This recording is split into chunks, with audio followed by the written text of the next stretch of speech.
You know how stories usually end with happily ever after? Well, what happens when the fighting stops but the conflict is far from over? Today we're diving into a really fascinating, lesser-known story from Jaimini's Mahabharata. This isn't about the war itself, but about the crushing weight of victory and a king's desperate search for peace after the war was already won. So that brings us to the big question, right? After this epic, world-changing war for Dharma, after winning back their kingdom, did the Pandavas finally find peace? You'd think so, but the answer is a hard no. Not even close. For their king, the war on the battlefield was over, sure, but a much more personal, agonizing battle was just getting started. Instead of parades and parties, King Yudhishthira, the man who was supposed to be the very symbol of Dharma, was just completely lost in grief. The victory, to him, didn't feel like a win. It felt like a catastrophe. And you can just feel his pain when you hear his words. He looks out at this kingdom he fought so hard for, but he doesn't see a prize. He sees all the empty spaces. The spaces left by his granduncle Bhishma, his teacher Drona, and of course his own brother Karna. What good is a kingdom that's built on the graves of the people you respect and love? And this really gets to the heart of it. This wasn't just sadness. This was a deep spiritual terror. He was convinced he had committed Gotra Hatya, basically the ultimate sin of wiping out his own family, his own bloodline. For a man who lived and breathed righteousness, the idea that he'd destroyed his own kin for a throne was just an unbearable weight. So, with the king in this dark place, the great sage Vyasa steps in, and he doesn't just offer some comforting words. He offers a plan, a real, tangible path forward. It's a grand, ancient ritual designed for this exact kind of spiritual crisis, the Ashwamedha Yajna.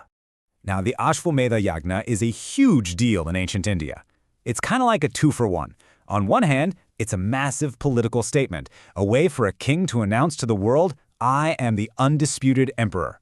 But on the other hand, and this is the part that mattered to Yudhishthira, it was a powerful ritual believed to wash away even the most terrible sins.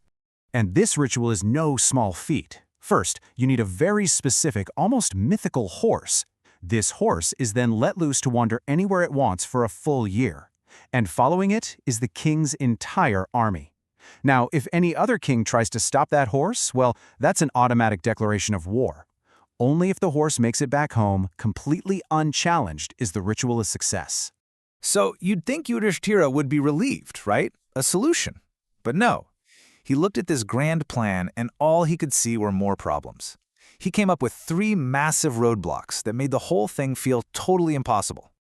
His first problem was just painfully practical. A ritual of this scale costs a fortune. But after a war that had basically bankrupted the entire region, the royal treasury was bone dry.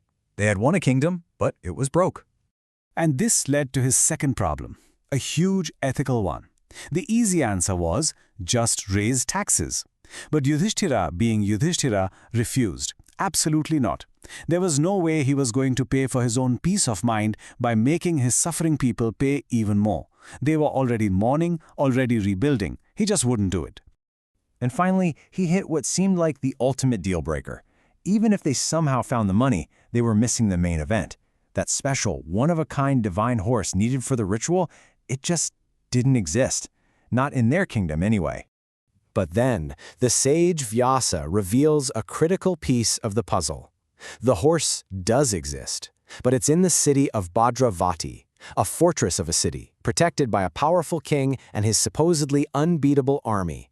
So it looked like the only path to peace was through, you guessed it, another war. And just when it seems like all hope is lost, when Yudhishthira is about to just give up, the story takes this incredible turn. A whole new generation, the sons of the heroes and even the enemies from the Great War, decide to step up. What happens next is it's mind-blowing. Vrishaketu, Karna's young son, volunteers for the mission, and when Bhima hesitates, feeling guilty about endangering the son of a man he helped kill, Vrishaketu says something amazing. He says that by killing Karna in a righteous war, they actually did him a favor. They saved him from sin and gave him a hero's death. The wisdom and forgiveness from this young man is just, wow. And then another young hero steps forward, Megavarna, Bhima's own grandson. He humbly says his father, Ghatotkacha, didn't do the Pandavas any favor by fighting for them. It was simply his duty as a son. And now, Megavarna wants to do his duty by offering his own unique skills. And his skills? We're talking about serious magic, the kind of illusions and power that could shake the heavens themselves.